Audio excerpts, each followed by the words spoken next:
My name is Hein Marais. I'm the author of this book, South Africa Pushed to the Limits. Thank you. So if you could just give us a brief thesis of the main thrust of your book and what it deals with. The main thrust is to try and understand where South Africa is at right now, which is not quite where most South Africans thought we'd be in 2010, and where we seem to be headed. And it's an attempt that requires that we understand our history, of course, but we also understand what's happened over the last 15 years in the ruling ANC, on the left, in the trade union movement, and amongst the broader left movements that had emerged over the past decade or so. So it's the possibilities for change and the limits for change that I'm trying to get my head around.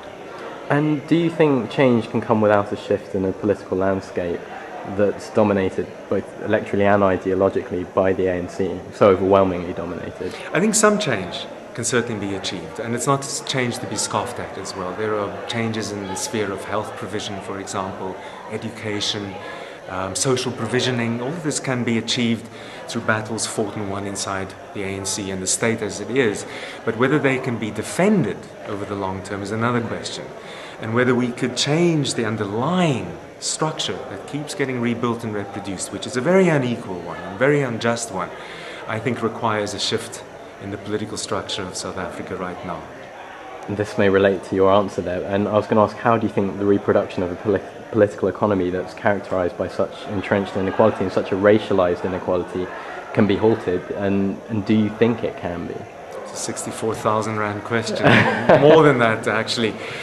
Yes, of course, I think it can be. There's nothing that cannot be achieved, I think, achieved in a society like South Africa, where there are enormous numbers of people who do want to see positive change in their life. But it's not simply a matter of absent will, of wrong policies, of wrong leaders, and so on. There's a reconfiguration, I think, that has to occur on the left, the broad left in South Africa, before this kind of enduring change can become a reality there. And I see that as a struggle playing itself out over a decade or more in South Africa. I'm not sure. It's a long haul that we're in. A lot has to be rebuilt rather than simply recovered. So what would your message be to leftists in South Africa who would be wanting to... Say again? What would your message be to leftists in South Africa who want to bring about this change? What are the best avenues for them to do this? I know you mentioned engaging in ideological battle with the ANC. That's a battleground that needs to be it's trying to find a way in which a language of deeds, a language of speech and acclamation that resonates with South Africans, not just with those who you think should belong with me because they are a worker out of work or a woman whose rights are being denied, but resonate with people that are not necessarily already in or on the fringes of the fold of your movement.